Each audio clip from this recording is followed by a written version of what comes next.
Hai guys, jadi di video kali ini kita akan bikin sebuah aplikasi REST API menggunakan framework Node.js dan juga pakai database MySQL database ya. Baik, langsung aja kita mulai. Di sini saya pakai text editor Visual Studio Code ya. Nah, di sini saya udah bikin sebuah folder project yaitu REST API Node.js.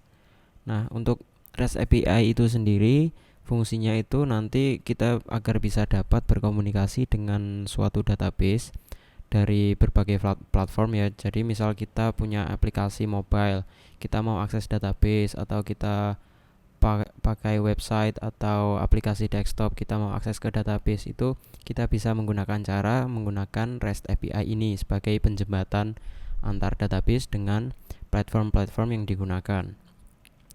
Jadi langsung aja di sini pada tab terminal kita buka new terminal. Kemudian di sini kita ketikkan npm spasi init. Kemudian ini di enter aja semua.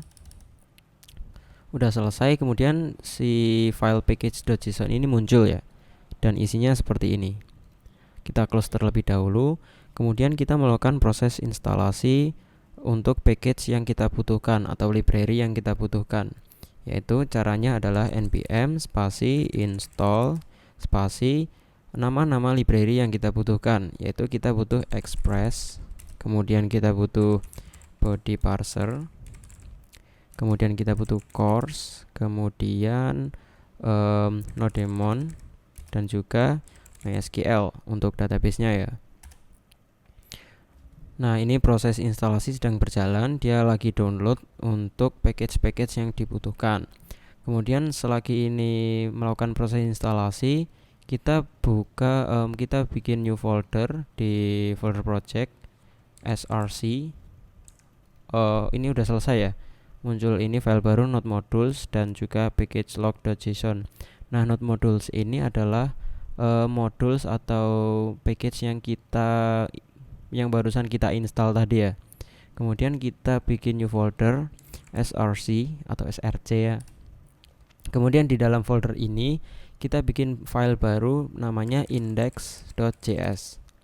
Nah, nanti program kita akan dituliskan pada file index.js ini. Kemudian kita melakukan pemanggilan library yang kita butuhkan, yaitu caranya langsung aja gini, tuliskan variable const express, kita butuh express ya, require express. Kemudian ini kita copy aja. Kemudian ini body parser, kita butuh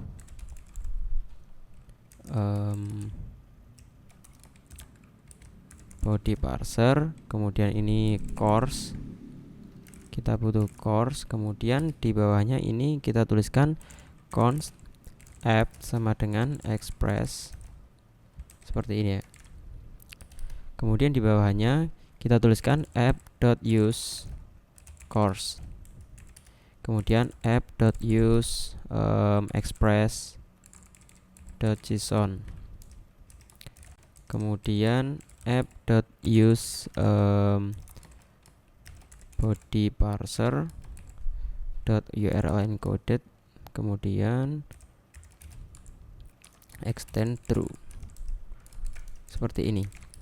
Kemudian kita coba jalankan server yang akan kita buat ini. Caranya gini, kita ketikkan app.listen, kemudian kita isikan dengan port yang akan kita gunakan.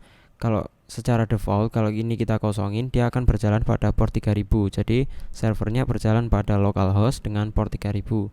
Tapi di sini saya akan menggunakan port 3001 seperti ini. Kemudian arrow function. Nah, nantinya kalau server berhasil dijalankan, saya akan melakukan perintah menuliskan pada console.log server berhasil berjalan pada port 3001, misal kayak gini ya. Ini bebas, kalian bisa ganti-ganti sesuka kalian. Kemudian kita buka file di package.json. Pada script debugnya ini, script kita isikan start. Kemudian isinya adalah nodemon, kita panggil file index.js nya di src index.js seperti ini. Kemudian kita coba menjalankan servernya, npm run start.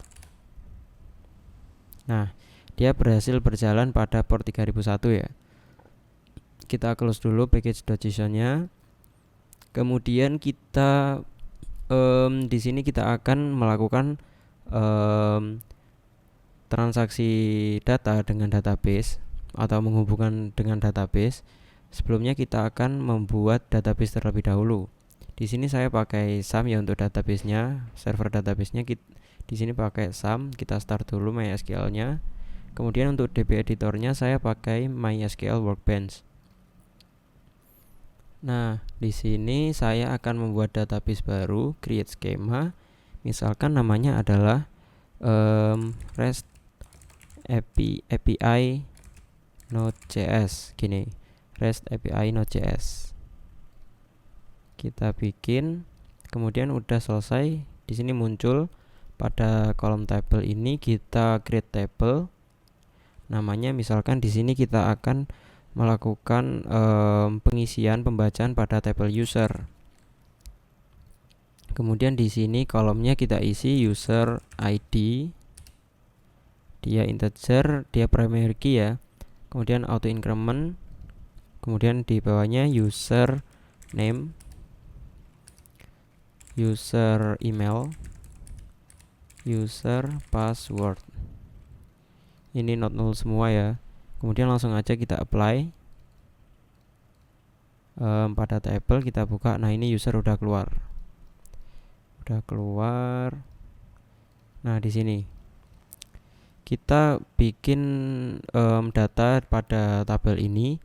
Misalnya nih username-nya adalah baby programming, kemudian emailnya babyprogramming@gmail.com, kemudian passwordnya kita bikin acak seperti ini. Kemudian untuk data kedua kita bikin misalkan Budi Santoso, nah, seperti ini. Kita ambil nama orang ya. Kemudian emailnya adalah budisantoso@gmail.com. Kemudian passwordnya kita samain aja. Kemudian apply, finish. Nah, kita udah bikin data pada database yang udah kita buat. Kemudian kita akan menyambungkan pada server Node.js yang kita buat ya. Caranya yaitu pada folder src ini kita bikin new folder lagi untuk koneksi database-nya, yaitu folder model. Kemudian di dalamnya kita bikin file namanya dbconnection.js. Nah, pada file dbconnection.js ini nanti isinya adalah koneksi server dengan database. Langsung aja kita bikin, kita tuliskan const mysql sama dengan require mysql. Nah, ini. Kemudian const db sama dengan mysql create pool. Kemudian kita bikin sebuah objek di sini. Yang pertama hostnya adalah localhost. Kemudian untuk user root, kemudian passwordnya kosong ya, punya saya database-nya tuh passwordnya nggak ada passwordnya. Kalau punya kalian ada passwordnya, kalian isikan password kalian ya. Kemudian ini database name-nya adalah apa ya, REST API Node.js, REST API Node.js. Nah, seperti ini. Kemudian di bawahnya kita export db sama dengan db seperti ini. Oke. Kemudian setelah kita export, kita import pada file index.js yang udah kita buat. Caranya bagaimana? Caranya seperti ini. Const db sama dengan require model db connection. Nah, seperti ini. Kemudian setelah kita membuat koneksi dengan database, sekarang kita akan membuat perintah, kita akan membuat API untuk read data terlebih dahulu. Misalkan di sini kan crud. Jadi C create read. Nah, kita bikin read ya di sini read. Kemudian untuk read itu caranya adalah app get. Nah, untuk metodenya ini adalah HTTP metodenya adalah pakai get ya untuk read data atau pembacaan data itu. Kemudian di sini kita ketikkan URL-nya API. Misalkan di sini adalah API/read data. Kemudian di sini kita bikin sebuah arrow function dengan parameter request dan result. Nah, seperti ini. Kemudian di dalamnya kita bikin variabel untuk query database-nya. SQL query sama dengan select all from database tadi apa? From table user ya. From user. Kemudian di bawahnya kita lakukan perintah db query SQL. Parameter pertamanya adalah SQL query. Kemudian parameter keduanya kita bikin arrow function dengan parameter err dan result. Nah, R ini adalah jika terjadi sebuah error, untuk result ini adalah hasilnya ya. Kemudian di dalamnya sini kita bikin if. Jika terjadi error, maka kita tuliskan pada console log error. Kemudian else, jika tidak terjadi error, jika program berhasil, maka kita kirimkan respon send result. Kita kirimkan ke konsol juga result seperti ini. Nah, kemudian untuk pengujian API ini kita akan menggunakan aplikasi Postman ya. Bagi kalian yang belum punya Postman, nanti kalian bisa download, linknya saya taruh di deskripsi video ini. Untuk URL-nya adalah API read data. Read data ya. Kemudian pastikan di sini metodenya adalah get. Kemudian langsung aja kita send. Nah, di sini keluar hasilnya seperti ini responsnya, yaitu ID 1, nama adalah BB Programming, emailnya ini, kemudian passwordnya ini, kemudian untuk data yang kedua ini. Jadi kalau kita cocokkan dengan database, mereka nilainya sama. Jadi kita berhasil untuk mengambil data pada database menggunakan API dengan metode HTTP GET ya. Nah, ini untuk mengambil keseluruhan data. Namun jika kita misalkan ya ingin ngambil cuman spesifik data, misalkan cuman data dengan ID 1 atau dengan ID 2, gimana caranya? Ya, caranya gini. Kita bikin lagi aja app get API, misalkan URL-nya untuk yang ini adalah read user karena ini kan spesifik user ya, jadi kita akan memilih salah satu user aja. Kemudian request dan response. Kita bikin arrow function di sini. Kita karena kita pakai metode get dan kita hanya ingin mengambil data tertentu, di sini kita akan membuat sebuah parameter pada URL-nya. Misalkan di sini user email. Kita ambil dari email si user tersebut ya. Terus di sini const user email sama dengan params user email seperti ini. Kemudian const SQL query select all from user where user email sama dengan tanda tanya. Nah, kenapa ini tanda tanya? Karena nilainya ini akan kita ambil dari nilai yang dimasukkan pada parameter di URL-nya. Terus cara masukin ke sini gimana dong? Caranya gini. kita ketikkan perintah db query, kemudian kita masukkan variabel SQL query-nya. Kemudian di sini kita masukkan parameter untuk nilai user emailnya. Di sini ada variabel user email kan, kita masukkan ke sini. Kemudian baru kita tuliskan error dan resultnya. Arrow function, kemudian nah di sini ntar sama ya, kita copy aja seperti ini. Jika error maka console error, jika berhasil maka responsnya adalah hasil yang akan dikirim. Kemudian kita coba. Di sini kan parameternya user email ya. Kemudian kita coba read data, kita ganti read user slash, misalkan di sini kita ingin mengambil ini aja yang baby programming aja. Gini misal. Nah, dia yang keluar cuman ini doang. Kemudian jika apa ya tadi? Emailnya Budi Santoso. Di sini budisantoso@gmail.com.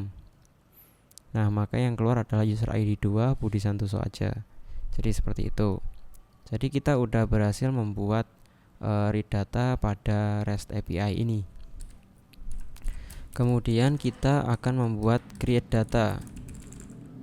Create data. Nah, kalau create data ini kita pakai metode post ya. app.post kemudian API misalkan apa ya, create user. Nah, seperti ini. Kemudian di sini res. Nah, untuk create data kenapa kita pakai post, kenapa nggak pakai get? Sebenarnya kita juga bisa sih pakai get. Cuman kalau kita pakai post ini apa ya, udah standar dari HTTP request-nya sih. Protokol HTTP request-nya tuh seperti ini. Jadi standarnya untuk create data itu post, untuk get data itu read data itu get, update itu put, kemudian untuk delete pakai delete. Sebenarnya kita juga bisa pakai get. Cuman kalau pakai post ini nanti data yang akan parameter data yang akan digunakan dia nggak masuk ke URL. Dia masuknya ke body. Jadi dia nggak kelihatan. Kalau misalkan kita create data, misalkan nih register ya. Kalau register datanya tuh sensitif ya, terus dikelihatkan di URL kan bahaya ya kan. Jadi kita pakai post biar datanya masuk ke body supaya nggak kelihatan. Oke, jadi di sini misalkan create, kita create username const username sama dengan like body, dia pakai body ya, username, kemudian const user email sama dengan reg body user email, kemudian const user password sama dengan reg body user password. Nah, seperti ini. Kemudian kita bikin variabel SQL query-nya. Untuk create data ini kita pakai insert into user, nama tabelnya. Kemudian di sini kita kasih parameter nama-nama kolomnya, user slash underscore name, user email, user password. Nah, untuk parameter ini pastikan ini tulisannya tuh sama kayak yang di sini. Jangan sampai beda ya. Kalau beda dia bakalan error. Kemudian spasi value dalam kurung tanda tanya, ada 3 ya, tanda tanya. Kemudian di bawahnya db query SQL query. Nah, kalau ini kan ada 3 nih. Jadi kita harus masukin username dari sini. Username ini, di kolom username ini akan kita masukkan nilai dari variabel username ini. Kemudian user email, user password. Jadi kita harus memasukkan 3 variabel ini ke dalam parameter di db query ini ya. Caranya gini, kita kasih kurung kotak gini, kemudian kita masukkan username. Nah, ini nggak boleh kebalik ya. Misalkan kalian kebalik username-nya di tengah, user emailnya di awal. Jadi ntar dia bakal ngisinya juga kebalik. User email, kemudian user password, jadi nggak boleh kebalik ya ini. Kemudian result, arrow function. Nah di sini kita copy paste aja dari sini responsnya. Create data, create user. Kita coba pada postman, kita tambahan baru aja. Di sini metodenya post, localhost, create user sini ya.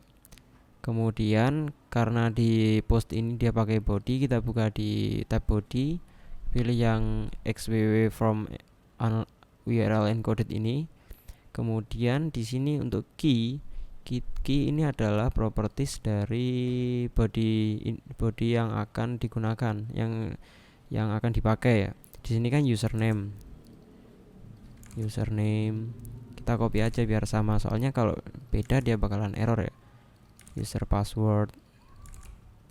Nah kemudian untuk value nya ini misalkan nih kita mau nambahin namanya adalah Bunga Indah, misal nih Bunga Indah, ngambil nama orang lagi nih. Kemudian untuk emailnya bungaindah@gmail.com. Kemudian untuk password kita samain aja. Kemudian kita send. Nah kalau response-nya kayak gini berarti dia sukses. Kalau kita bisa cek di sini di database-nya, kita refresh ya, Bunga Indah, dia nambah data lagi di sini. Jadi kita berhasil untuk create data ya. Create data udah. Kemudian kita akan bikin update. Ya, kita akan bikin update data ya.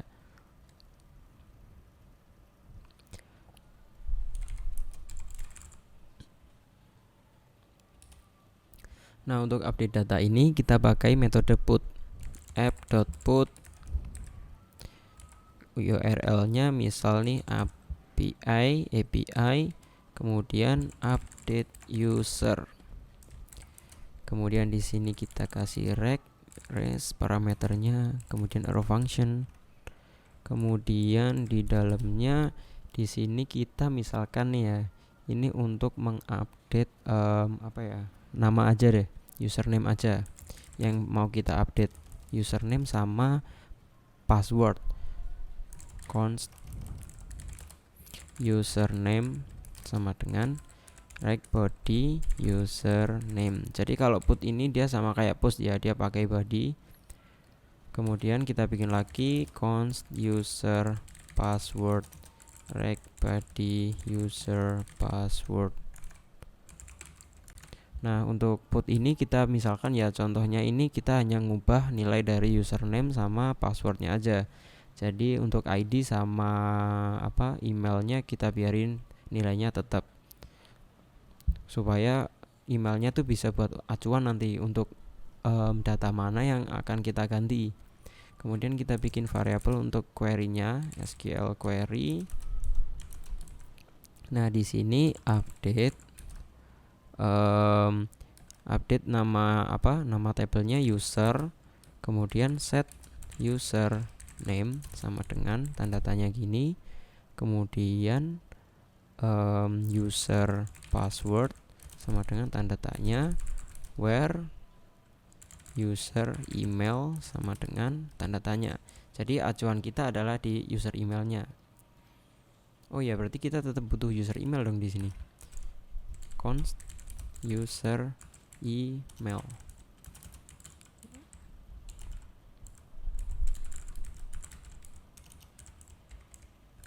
Nah, seperti ini. Kemudian di sini kita lakukan perintah db.query. Kita masukin variable query-nya. Kemudian di sini kita masukin parameter yang kita gunakan. Nah, di sini kan yang pertama username, password sama email ya. Jangan kebalik berarti. Yang pertama kita harus tulis username, kemudian user password, baru user email. Nah, ini jangan kebalik ya. Kalau kebalik ntar salah isinya. Kemudian di sini kita bikin parameter r dan result. Kemudian arrow function, isinya kita masukin dari sini aja karena isinya sama. Oke, kita coba untuk update data. Kita bikin baru. Tadi URL-nya apa ya? Update user. Localhost update user. Metodenya ini put. Kemudian kita pakai di body di sini. Kita copy aja dari sini soalnya sama ya. Username, user email, user password. Nah, misalkan kita mau ganti data yang ini, bunga indah ini. Bunga indah, kan acuannya tadi untuk mengganti kan acuannya dari email ya. Jadi kita ambil emailnya si bunga indah. Bunga indah. Kemudian untuk username-nya kita ganti misalkan mawar. Mawar indah. Kemudian user passwordnya ini kita ganti KWERTYUIOP, misalkan kayak gini. Kemudian kita send aja. Ini pastikan ini put ya. Kita send, kemudian nah kalau si response-nya kayak gini, rows match 1, change 1, berarti dia berhasil mengubah data pada suatu baris di tabel user. Kemudian kita cek pada database. Mana data database? Nah, dia udah berubah menjadi mawar indah dengan passwordnya berubah menjadi QWERTY seperti ini. Berarti kita berhasil melakukan update data menggunakan API. Selanjutnya kita akan melakukan delete. Nah, untuk delete ini kita bisa melakukan dengan cara metode delete juga. Nama metodenya juga delete. Jadi gini, kita tuliskan aja app.delete, kemudian URL-nya /API delete user. Kemudian di sini kasih parameter rect sama res. Kemudian arrow function. Nah, di sini kita bikin variabel untuk parameter data mana yang akan kita delete. Misalkan untuk delete ini variabelnya kita ambil dari user ID-nya aja deh. Jadi kita bikin const user ID sama dengan rect body user underscore ID. Nah, di sini kemudian kita bikin variabel query-nya SQL query sama dengan delete from user where user ID sama dengan tanda tanya. Oh ya, untuk kalau di query si nama-nama kayak user ID, user password ini adalah nama tabel nama kolom yang ada di dalam tabel ya. Beda sama kayak yang di body sini. Kalau ini kan variable username kemudian request body username. Nah, ini itu dia bukan nama dari kolom pada tabel database, bukan, tapi ini adalah nama dari properties di dalam objeknya si body. Jadi body ini adalah objek ya. Nah, di dalamnya itu ada properties, kita samain. Makanya yang di mana tadi di postman ini pada key-nya ini kita harus samain. Misalkan kita nggak harus nyamain sama kayak nama di nama kolom database juga nggak apa-apa. Misalkan cuma name aja gitu. Yang penting di sininya harus sama. Kalau di sini name, yang di postman ini juga harus name. Jadi kita samain, ini hanya nama properties ya, bukan nama dari kolom ya. Kemudian kita lanjut lagi, kita langsung eksekusi db.query SQL query, kemudian parameternya user ID, kemudian result arrow function seperti ini. Kemudian dalamnya kita copy aja dari sini. Oke. Kemudian kita coba. Nah, ini untuk untuk apa namanya? Cuman pembatas aja. Kita coba yang delete.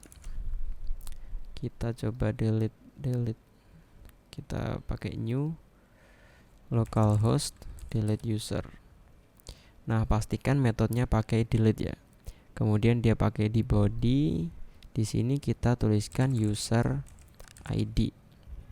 Kemudian di sini value-nya misal kita mau ngedelete datanya si Budi tadi. Dia kalau nggak salah nomor 2 ya, Budi Santoso ini. Kita mau delete si Budi. Jadi user ID ini value-nya kita isi 2 karena parameter delete-nya adalah dari ID. Dari user ID nih ya, user ID. Oke, kita eksekusi, kita kirim. Nah, kalau responsnya seperti ini, berarti dia berhasil. Kita cek pada database, kita refresh. Nah, user ID yang kedua hilang. Sekarang tinggal user ID 1 yaitu baby programming dan juga user ID 3 yaitu Mawar Indah. Jadi kita udah berhasil bikin read, create, update dan juga delete. Nah, jadi ini adalah cara gimana kita bisa bikin sebuah aplikasi REST API yang nantinya kita bakalan bikin untuk mengintegrasikan dengan aplikasi atau website kita sehingga dapat terhubung dengan database. Jadi sekian video yang dapat saya sampaikan. Jika kalian suka dengan video ini, kalian bisa like dan juga share ke teman-teman kalian. See you in the next video.